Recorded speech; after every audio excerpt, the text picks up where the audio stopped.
Hi friends, అందరూ ఎలా ఉన్నారు? నేనైతే బాగున్నాను. మీరందరూ బాగోవాలని మనస్ఫూర్తిగా కోరుకుంటున్నాను. Welcome to my channel Raman Revathi daily diaries. ఇప్పుడైతే నేను చికెన్ జాయింట్స్ అయితే నేను ఫ్రై చేస్తున్నానండి. అవి ఎలా చేస్తున్నాను ఏంటన్నది మన వీడియోలో చూసేయండి. శుభ్రంగా కడిగేసుకొని ఇలాగా ఘాట్లు పెట్టుకున్నాను. స్పూన్ కారం వేసుకున్నాను. అలాగే చిన్న స్పూను పసుపు కూడా వేసుకున్నాను.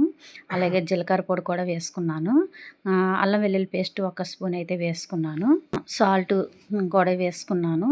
అలాగే పెరుగు కూడా వేసుకొని బాగా కలిపి బాగా మ్యాగ్నేట్ చేసుకోవాలండి.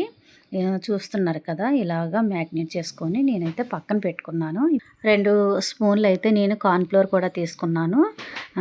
ఈ కార్న్‌ఫ్లోర్ కూడా వేసుకొని బాగా మ్యాగ్నేట్ చేసేసుకొని పక్కన పెట్టుకున్నాను. ఇప్పుడైతే ఐరన్ కళాయి తీసుకొని ఈ ఐరన్ కళాయిలో నేను ఆయిల్ అయితే వేసుకున్నాను.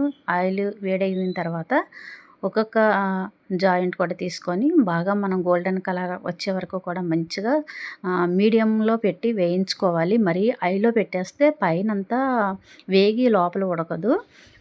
వేయించుకోవాలి మీడియంలో పెట్టి. ఇలా అన్ని జాయింట్లు కూడా వేయించేసుకొని పక్కన పెట్టుకోవాలి. ఇప్పుడు అదే ఐరన్ కళాయిలో ఆయిల్ అంతా తీసేసి కొద్దిగా 2 స్పూన్ల ఆయిల్ అయితే ఉంచుకున్నాను నేను.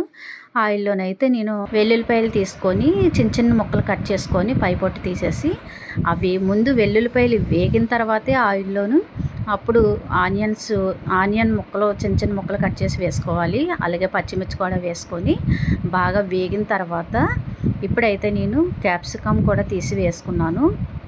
ఇంకా టేస్ట్ బాగుంటుంది అనేసి ఈ మొత్తం అన్నీ వేగిన తర్వాత నేనైతే సోయా సాస్ ఒక చిన్న స్పూను, చిల్లీ సాస్ ఒక చిన్న స్పూను, టమాటా సాస్ ఒక 2 స్పూన్లు అయితే నేనైతే వేసుకున్నాను.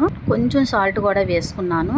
చేసుకున్న పక్కన పెట్టుకున్న జాయింట్స్ కూడా బాగా కలపాలి. దీన్ని చూసారు కదా, చాలా అంటే చాలా టేస్ట్గా ఉంది. సబ్స్క్రైబ్ చేసుకోండి, లైక్ చేయండి, షేర్ చేయండి. బాయ్ అండి.